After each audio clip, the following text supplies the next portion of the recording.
ഞങ്ങൾ താമസിക്കുന്നതിൻ്റെ 1 മണിക്കൂർ ട്രാവൽ ചെയ്താൽ നമ്മൾ നെതർലാൻഡ്സിലെത്തും. അപ്പോൾ ക്രിസ്മസിൻ്റെ വെക്കേഷന് നമ്മൾ നെതർലാൻഡ്സിലൊരു വീടെടുത്ത് 2 ദിവസം താമസിക്കുകയാണ് ട്ടോ ഉണ്ടായത്.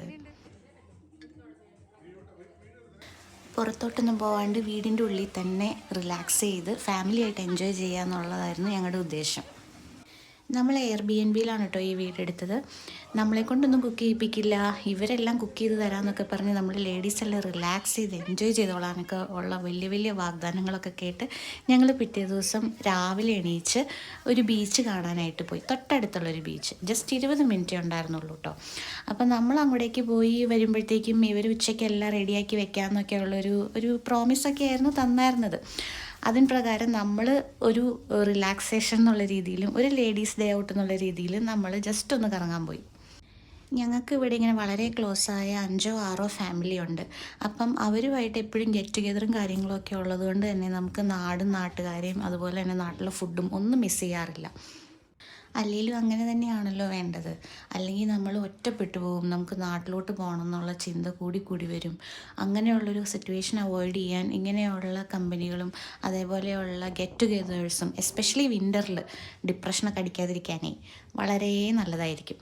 അങ്ങനെ നമ്മൾ ബീച്ചിലെത്തി. വലിയ ഗുണമൊന്നുമില്ല, കേരളത്തിലെ അടിപൊളി ബീച്ചൊക്കെ കണ്ടിട്ട് ഇതെന്തോന്ന് ബീച്ചെന്ന് നമുക്കിങ്ങനെ ചിന്ത വരും. അപ്പോൾ അവിടെ നിന്ന് കുറച്ച് റീൽസും ഷോർട്സും ഒക്കെ ഷൂട്ട് ചെയ്തിട്ട് നമ്മൾ തിരിച്ച് പോയിട്ടോ. വീട്ടിൽ നല്ല ഫുഡ് കിട്ടുമെന്നുള്ള വളരെ നല്ല എക്സ്പെക്റ്റേഷനോട് കൂടിയാണ് പോയത്. പക്ഷേ എന്താണ് ഉണ്ടായെന്നുള്ളത് കാണിച്ചു തരാം. നീതുവിൻ്റെ ഹസ്ബൻഡ് അശ്വിൻ ഭയങ്കര അടിപൊളി കുക്കാണ് കേട്ടോ. അവൻ്റെ ബീഫ് ഫ്രൈ ഞങ്ങൾക്കിടയിൽ ഭയങ്കര ഫേമസാണ്. പിന്നെ നമ്മളെല്ലാവരും കൂടെ ചേർന്നിട്ട് എല്ലാ കാര്യങ്ങളും ഉണ്ടാക്കി. കാരണം ഇവരെ കൊണ്ടൊന്നും ഒക്കത്തില്ലെന്ന് മനസ്സിലായി.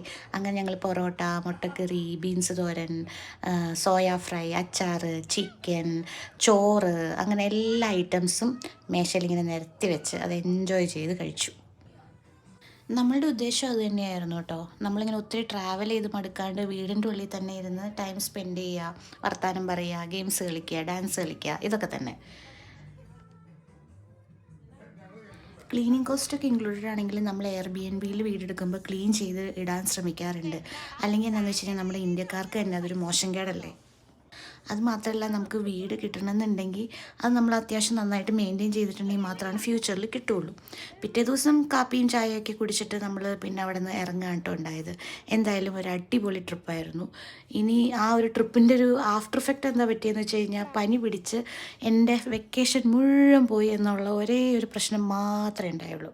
അല്ലെങ്കിൽ ഈ ട്രിപ്പ് ഭയങ്കര അടിപൊളിയായിരുന്നു.